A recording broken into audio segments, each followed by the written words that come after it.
तक मथुरा से सैकड़ों सैकड़ों की संख्या में लोग आए हैं। मुझे माफ कर देना, सबका वंदन अभिनंदन कर। एक शेर, और वो भी शेर नहीं, उसमें एक संदेश है।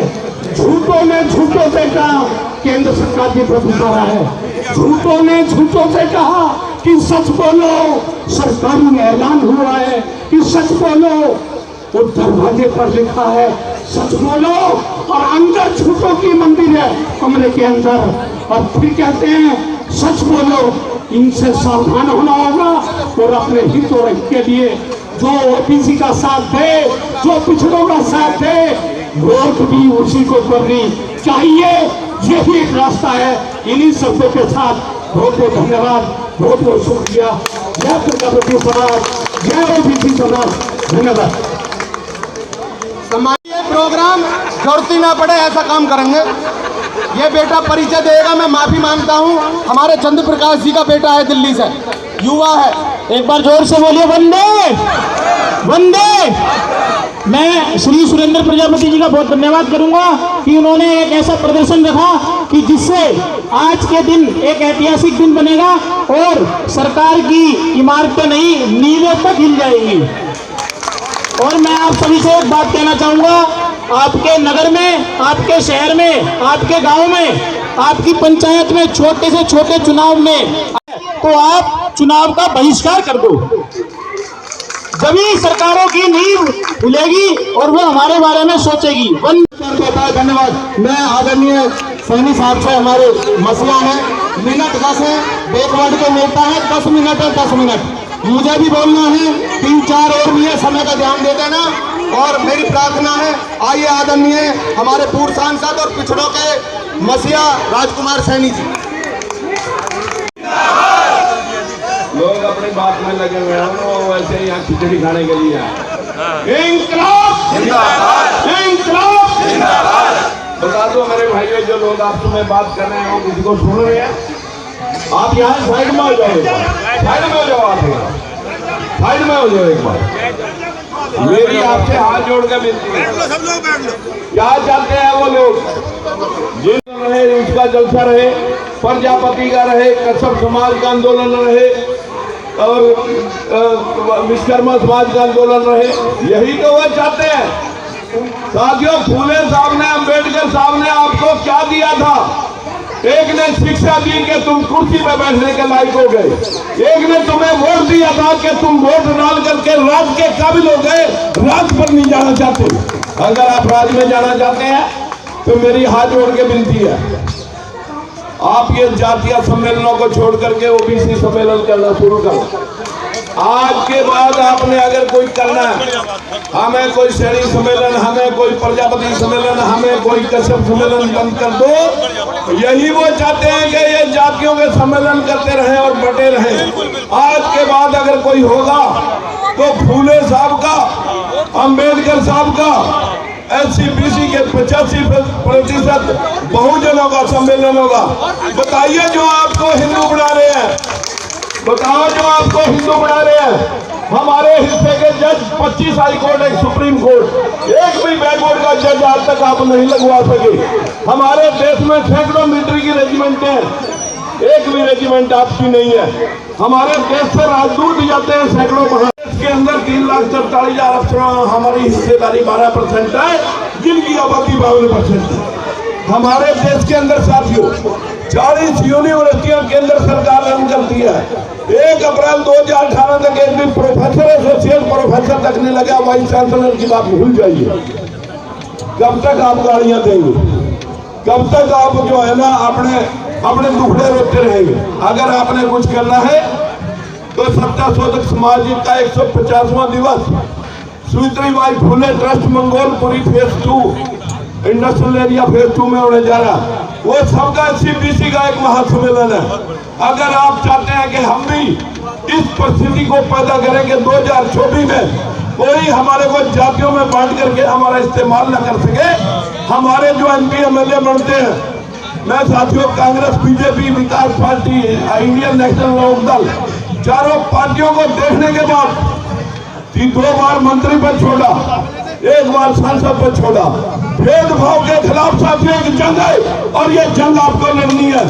हम तो सिर्फ मार्गदर्शक हैं, आपको रास्ता दिखा सकते हैं। आज भी हमारे भाई ने हमें याद किया था, मुझे अमरोहा में ये मिले थे, तो मैं ज़्यादा बात ना करते हुए आपसे करिए देवियाँ पूजना छोड़, पर लोहार समाज का मरने कटने के लिए अंदर जाने के लिए वो, क्योंकि धर्म का नशा में ठोक रखा, सारा धर्म का ठेका तुमने ठा रखा और मजे लेने के लिए कोई और। मैं ज्यादा कुछ ना कह करके आप सब साथियों इस धर्म की भीम से हट करके संविधान पढ़ो, शास्त्र छोड़ दो, संविधान पढ़ो, शास्त्र छोड़ दो, गुलामगिरी पढ़ दो। इससे ज्यादा कुछ नहीं कहना चाहूंगा। इस अंधविश्वास से अगर सरस्वती पूजने से ज्ञान मिलता, लक्ष्मी पूजने से धन मिलता, दुर्गा पूजने से शक्ति मिलती, तो मेरे भाइयों सारी शक्ति धन ज्ञान भारत में होना चाहिए था। कनाडा, अमेरिका, ऑस्ट्रेलिया में नहीं होना चाहिए था, जर्मन, जापान में नहीं होना चाहिए था। लेकिन अपने हाथ खाली है जो सारी देवियां पूज रहे हैं। अगर आपने पूजा करनी है तो उन महापुरुषों की, फूले साहब की, अम्बेडकर साहब की पूजा कर लो, उसका संविधान पढ़ लो, तुम अपने लिए वोट का इस्तेमाल करना सीख लो। आपके बच्चे आपकी तकदीर आपके अपने हाथों से लिखेंगे। इतना ही कहने के लिए आया था। जातीय सम्मेलन, सारे ओबीसी सम्मेलन और एससी सम्मेलन इकट्ठे करो। इन्हीं शब्दों के साथ आपको बहुत बहुत धन्यवाद। रेडी हैं? मैं राजकुमार सैनी, एक्स MP कुरुक्षेत्र। आप सभी चैनल वालों के माध्यम से, मीडिया के माध्यम से पूरे देश के SC BC बहुजन समाज के लोगों से प्रार्थना करना चाहता हूं मित्रों कि जब वोट आपके हाथ में है तो गालियां देने की या चिल्लाने की जरूरत नहीं है। आप अपनी वोट डालना सीख लें, बस मेरी ये प्रार्थना है।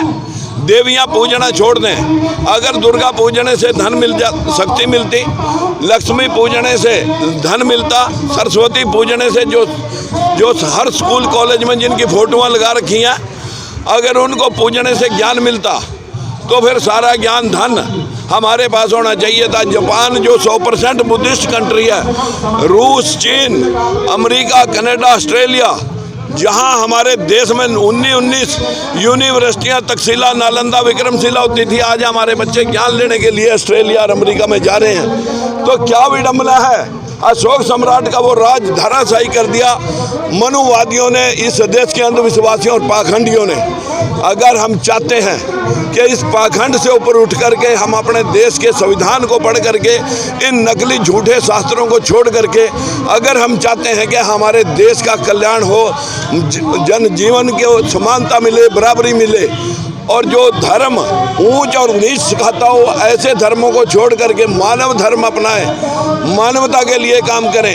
यही गौतम बुद्ध ने सिखाया था, जो हमारे देश का प्रधानमंत्री बाहर जाके कहता है मैं बुद्ध की धरती से आया हूँ। वहाँ इन काल्पनिक ग्रंथों की धरती से नहीं बोलता। लेकिन मेरा आप सबसे विनती है कि जब तक हमारा बहुजन समाज वोट पानी नहीं सीखेगा, बिकना नहीं छोड़ेगा, 5 किलो दाने का लालच नहीं छोड़ेगा, तब तक ये लोग आज 5 किलो दाने के लिए मुनस्सर हो गए हैं। तो एक वक्त ऐसा आएगा इन लोगों को तन पे कपड़ा नहीं रहेगा, फिर इनको कपड़ा देने के लिए भी लोग लीरों में बांट करके कपड़े देंगे।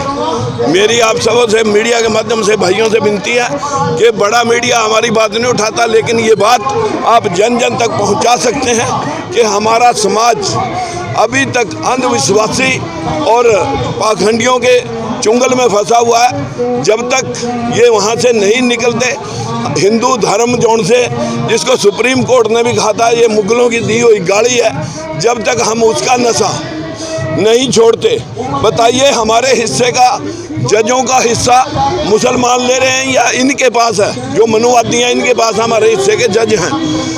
हमारी मिलिट्री की रेजिमेंटों में सारा हिस्सा इनके पास है, बाहर विदेशों में राजदूत गए इनके पास हैं।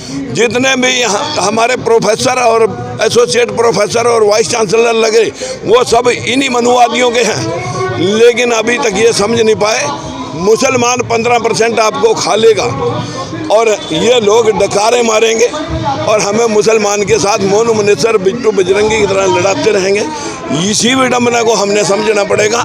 मैं आप सब भाइयों के माध्यम से ये बात जन जन तक पहुंचाना चाहता हूँ। सवाल मेरा, देश का प्रधानमंत्री भी ओबीसी समाज से आते हैं। जब ओबीसी नेता अगर आप ये नकली ओबीसी है बच्चा, ये नकली ओबीसी है। ये जो तेल स्टॉकिस्ट होते हैं ये उनमें से है। ये 2 साल पहले इन्होंने अपनी जाति उसमें डाल दी थी ओबीसी के कैटेगरी में, बिहार और गुजरात में। अगर ये ओबीसी होता तो आज 52% लोगों का हिस्सा 52 अन्यथा 27 तो कंप्लीट हो जाना चाहिए था। फिर इसने क्यों नहीं किया जब ओबीसी के लिए वोट दिए। 33% महिला आरक्षण की बात की गई तो कहा था जनगणना होगा, जनगणना के बगैर ही 35% में भी वही जाएंगी, इन्हीं की महिलाएं जाएंगी। जो बाप नहीं लड़ेगा, इनको उसकी घरवाली लड़ लेगी, उसका बेटे की बहू लड़ लेगी। हमारे लोगों के लिए ये नहीं है। जिनके घरों में पहले वो रास्ता ये 35% का इस्तेमाल भी खुद ही करेंगे।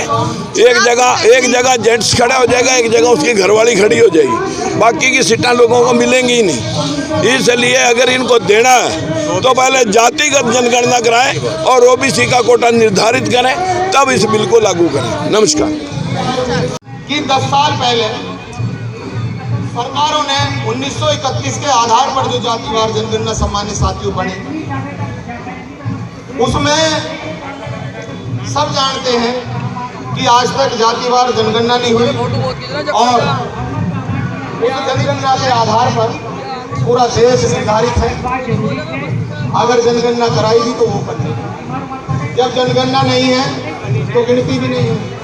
हम इतना थे चाहे पिछड़े वर्ग का या कुम्हार है, मुट्ठी वही बांध के कहना ये फ्री में नहीं है, कोई गारंटी नहीं है, क्योंकि मुझे आना पड़ेगा, मैं उसके जिले में प्रदेश में जाऊंगा, मेरे राष्ट्रीय कार्यकारिणी के लोग जाएंगे। ये आज नहीं बोले हैं, उसी दिन बोलेंगे। ये सारे गुस्से में है, मेरी कमर बांध देंगे, इन्हें वहीं बुलवाऊंगा तुम्हारे जिले में। अब बना लो भाई खबर जिसे बनानी है, जिसे किसी को चलाना चला लो, खूब थोड़ी देर में समापन है।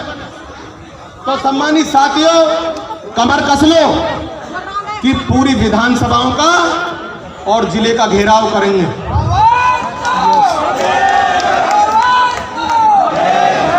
और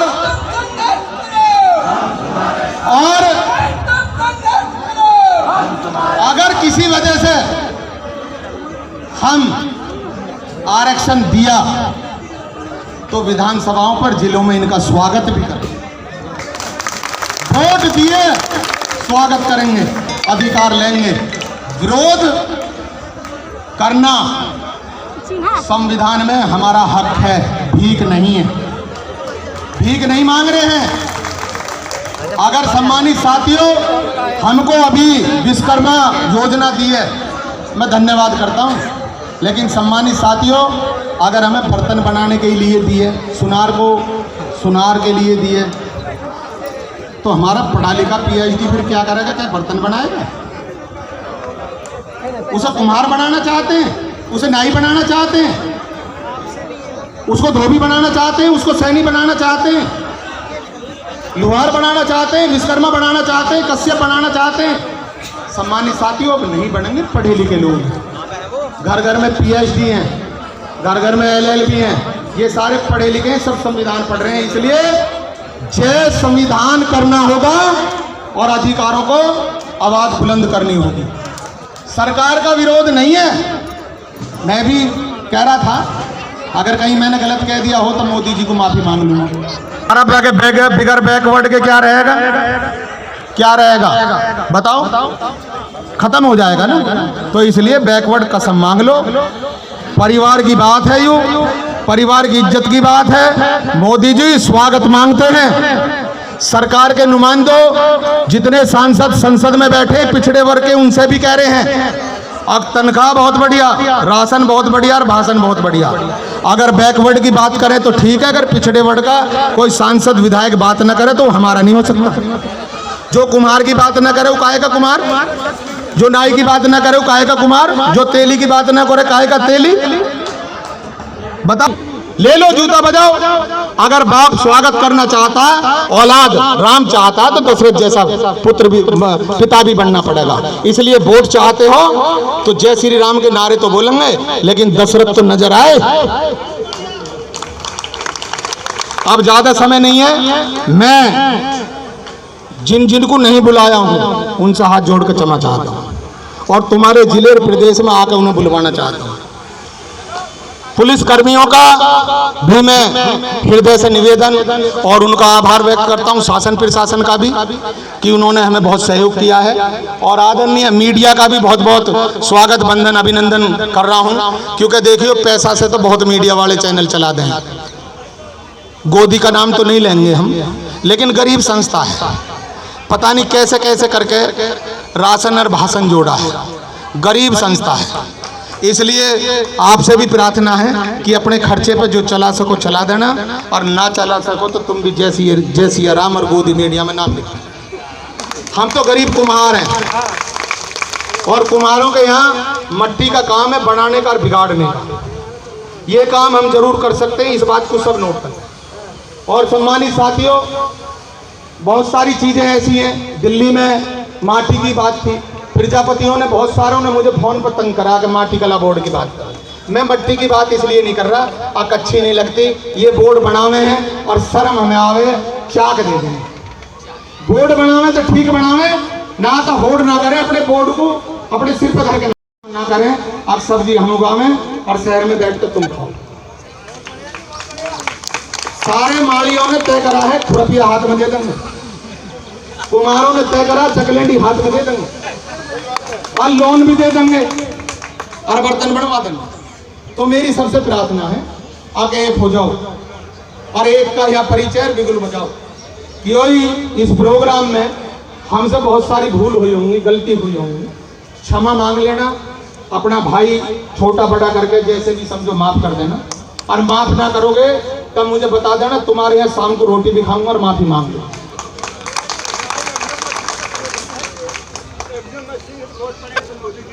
आएगा अगर आप एक हो जाओगे। मोदी जी की बात मत करो, किसी की दिल्ली वालों का, आए हुए वालों का तो मैं हृदय से आभार व्यक्त करता हूँ, लेकिन दिल्ली वालों ने बहुत मेहनत की है, एनसीआर के लोगों ने बहुत मेहनत की है, फरीदाबाद है, गुड़गांव है, बहुत सारी संस्थाओं ने की है, नोएडा, गाजियाबाद ने तो हद कर दी कई संस्थान ने।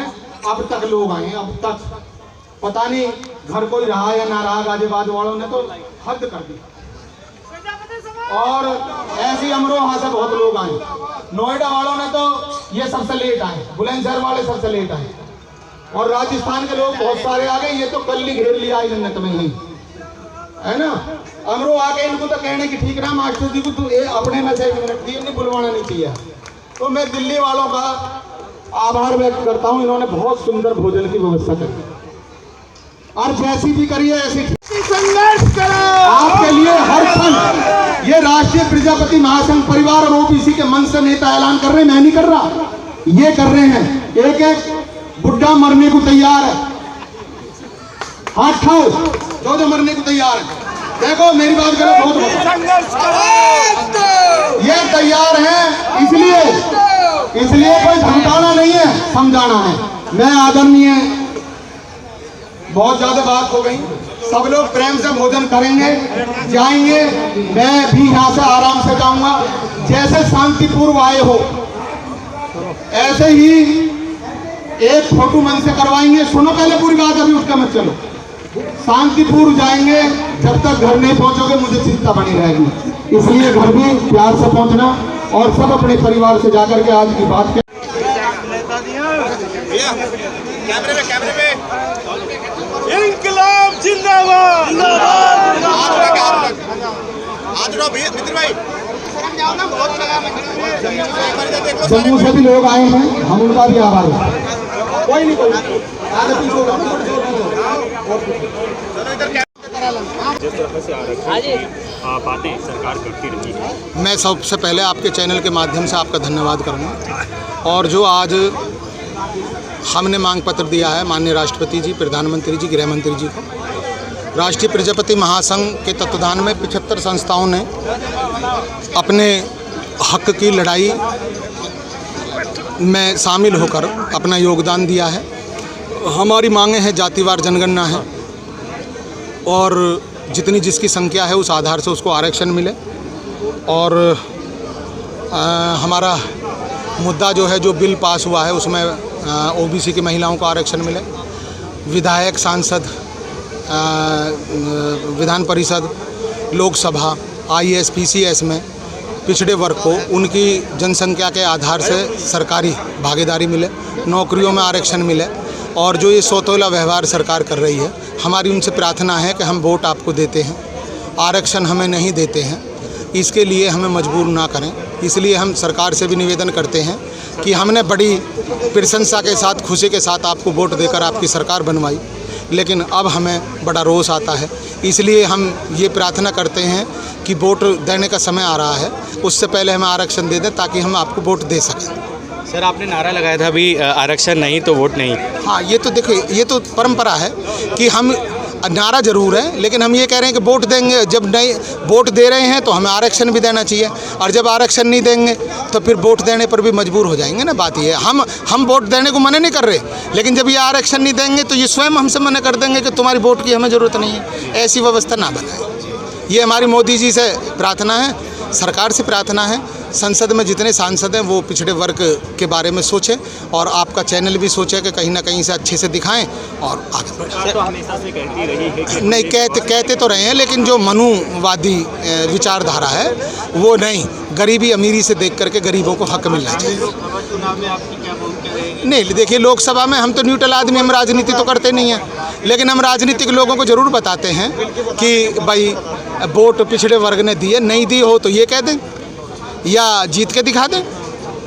अगर पिछड़े वर्ग वोट ना देगा तो ये जीत के दिखा दें, बस हमारा इतना सा कहना है। सर, ओबीसी समाज के कुछ लोगों को जैसे कि अपनी ओर करना बड़ा आसान हो जाता है, क्या आप लोग उनमें क्या कुछ ऐसा चेतना का संचार भरेंगे? क्या कुछ उनको ये बातें बताएंगे कि ओबीसी समाज में चेतना है? ओबीसी समाज ऐसा नहीं है। 10 साल पहले, बाबूजी आ जाओ, 10 साल बरगला दिया जाता था? कोई ऐसा नहीं है। 10 साल पहले सोच समझ के वोट दी थी, और अब भी सोच समझ रहा है, विचार कर रहा है कि हमें, इसलिए तो हम आए हैं, ये सोच समझ के ही तो आए हैं, बताने आए हैं, तो विचार कर रहे हैं। सर, आपने आज इतना बड़ा आंदोलन आज यहाँ पे किया, धरना प्रदर्शन किया। सर, अगर आगे जैसे सरकार आप लोगों की मांगे नहीं मानती है तो क्या कुछ आगे आप लोगों की रणनीति? आपके चैनल के माध्यम से कहूँगा कि मैंने तो प्रोटोकॉल को ध्यान रखते हुए, लेकिन ओबीसी के लोग बिगड़ गए, बहुत सारे लोग आ गए। मैं भी जानता हूँ कि परमिशन के हिसाब से तो बहुत ज़्यादा लोग आए हैं, है ना, लेकिन ये लोग सब आप समझते हो कि भाई क्यों आए हैं। इनका दर्द है, पेट में रोटी नहीं है, शिक्षा नहीं है, नौकरियां ऊपर से नहीं है, तो भूखा क्या करेगा। दिल्ली भगे चले आए अपने हकों के लिए। अगर सरकार नहीं सुनेगी तो अगले आंदोलन में ये लोग सारे परेशान हैं। 24 के चुनाव पर असर दिखेगा इसका? देखो, जब 10 साल पहले सरकार बनाई, जब असर नहीं बैकवर्ड के लोगों ने दिखाया वोट दे करके, तो हमें आरक्षण चाहिए, ये आरक्षण दें। अगर आरक्षण नहीं देंगे तो असर नहीं, सब कुछ दिखाई देगा। कल एक 24 में ना दिखाई देगा तो 25 में दिखाई देगा। भरोसा टूट जाएगा, भरोसा ना तोड़े सरकार। कल महिला आरक्षण को पास कर दिया गया जी। 33%, तो कहीं ना कहीं इसको लेकर देखिए, हम सब बिलों का स्वागत करते हैं, लेकिन हमें ये पता चल रहा है कि शायद पिछड़े वर्ग की महिलाओं को आरक्षण नहीं है। अगर आरक्षण नहीं है तो हम निंदा करते हैं फिर, और मांग करते हैं कि भाई जब 52% जनसंख्या, तो इन महिलाओं को जितना बिल पास हुआ उसमें से आधा दे दें, ज़्यादा ना दें। सारे जाति वर्ग के लोगों, महिलाओं को दिया जा रहा है, पर ओबीसी महिला को नहीं। हाँ, तो हम यही तो कह रहे हैं ना, आधा दे दो। नहीं देंगे तो फिर ये क्या करेंगे? ओबीसी समाज को वो कुछ समझ नहीं, ये नहीं, कोई बात नहीं, ना समझे। ये महिलाएं फिर आटा गूंथने वाला इस्तेमाल करेंगी। जो वोट मांगने जाएगा उसी को बैलेंस दिखाएंगे, उसके पीछे भगलेंगी, ये उसके कपड़े फाड़ेंगी। मजबूरी है, मजबूरी है। आज सुबह मेरी महिला खुद मुझसे कह रही कि जब तो 10 साल पहले तुमने ऐसी तैसी कराई, मैं शर्म से फिर दिल्ली भग आया, लेकिन मेरा पीछा उसने यहाँ तक नहीं छोड़ा, यहाँ तक आई है। एक आखिरी प्रश्न है जी, आगे की रणनीति क्या रहने वाली? रणनीति तो देखो, ये रणनीति तो बताई नहीं जाती। जब ये हमें सरकार नहीं बताती तो हम ही क्यों बताएंगे। अगर किसी वजह से हमने इनकी 24 में सरकार बना दी तो भुगत लेंगे, आगे भुगत लेंगे। वोट देने वाले आदमी को कभी कमज़ोर नहीं मानना चाहिए, लोकतंत्र है। वोट की इज्जत करें, वोटर का सम्मान करें, गरीब के अधिकारों को दें, नहीं तो गरीब की बद्दुआ भी इन्हें परेशान कर देगी। हम सबका मन सबकी आवाज़ से संदीप चौहान की रिपोर्ट।